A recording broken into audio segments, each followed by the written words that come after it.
Magandang araw. Our reading for today is for Taurus. Advanced reading for Taurus for the year 2026, Year of the Fire Horse.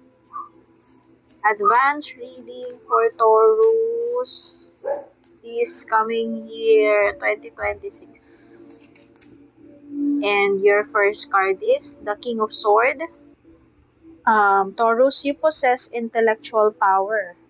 For this year, if you had experienced difficulties and struggles, your card is suggesting you to remain objective in your current situation. Use your intellect and logical mind to maneuver your path that lies ahead. For this coming year, you must use your logical reason to say clearly. And your second card is the Four of Swords.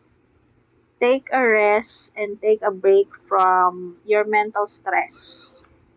Nakikita ko na yung daloy ng card mo just for the two card na lumabas.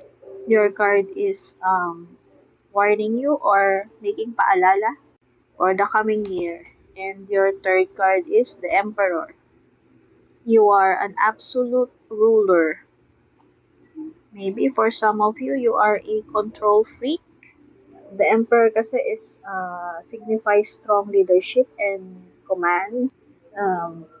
Emperor is a very determined card.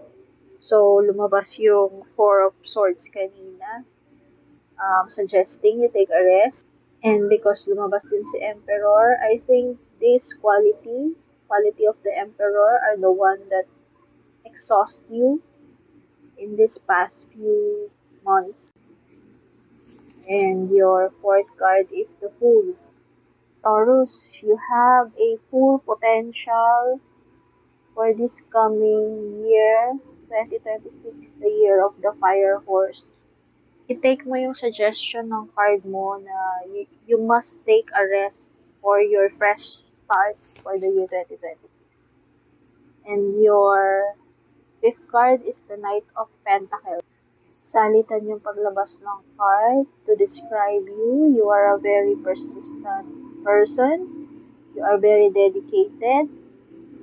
This is a good quality for your fresh start for the year 2026. And your sixth card is the Queen of Pentacles.